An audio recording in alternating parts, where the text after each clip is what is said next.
This channel does not promote any violent, harmful, or illegal activities. All content provided by this channel is meant for an educational purpose only. স্কুলে গেলে দুপুরে পেট ভরে মিলবে খাবার, এই আশাতেই বহু পড়ুয়া স্কুলে যায়। এটাই বাস্তব চিত্র। ক্ষুদেদের শরীরে পুষ্টি পৌঁছে দেওয়ার জন্যই মিড ডে মিল চালু করা হয়েছিল। কিন্তু মিড ডে মিল নিয়ে অভিযোগের শেষ নেই। কখনো খারাপ মানের খাবার, কখনো আবার রান্নায় সাপ ব্যাঙ, কোথাও আবার মিড ডে মিলের চাল ডালি চুরি হয়ে যাচ্ছে। এবার এমনই এক ছবি সামনে এলো। স্কুলে মিড ডে মিলের জন্য আসা ডিম টপাটপ ব্যাগে পুরলেন প্রিন্সিপাল। না, ক্লাসে বা অফিসে নয়, তারপরই সোজা হাঁটা দিলেন বাড়ির দিকে। সোশ্যাল মিডিয়ায় ভাইরাল স্কুলের প্রিন্সিপালের ডিম চুরির ভিডিও।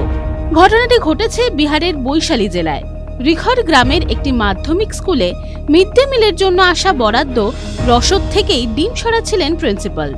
এক ব্যক্তি গোপনে সেই ভিডিও রেকর্ড করে নেন। সোশ্যাল মিডিয়াতেও ভাইরাল হয় সেই ভিডিও।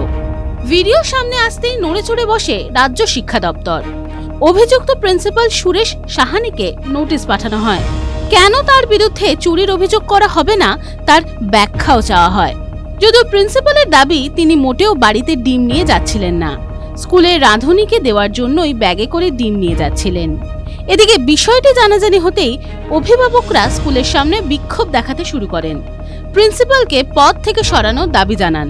গোটা বিষয়টির তদন্ত করছে শিক্ষা দপ্তর। TV9 Bangla digital.